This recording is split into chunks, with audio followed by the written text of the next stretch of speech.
Bienvenidos a este precioso chalet que está ubicado en Campo Olivar, en la avenida Begonias. Cuenta con aproximadamente 270 metros cuadrados. Tiene sótano, planta baja, primera y altillo. Estamos en la planta baja. Aquí tenemos una primera habitación individual con su armario empotrado y en suite con un aseo que se puede cerrar esta habitación. El recibidor, esta enorme cocina en office. Tanto el salón como la cocina tienen acceso al patio trasero. Y aquí tenemos la zona de lavadero.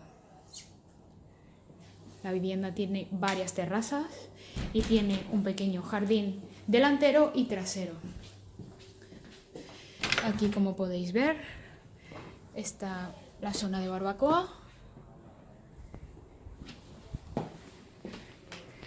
que se conecta también con el salón. Es muy amplio.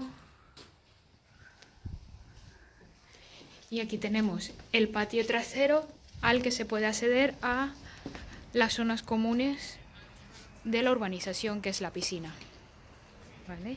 Y aquí es donde estaba el paellero barbacoa. En la planta sótano tenemos una estancia que se puede utilizar de trastero y la plaza de garaje. Se accede por un acceso comunitario, pero tiene entrada privada. Estamos en la primera planta.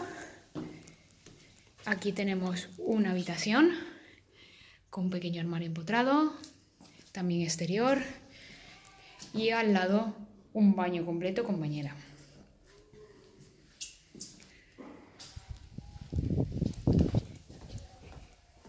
Otra habitación, también con armarios.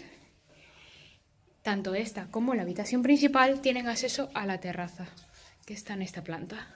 Esta es la habitación principal, con su zona de vestidor y un baño completo que ha sido reformado hace un año aproximadamente, con ducha.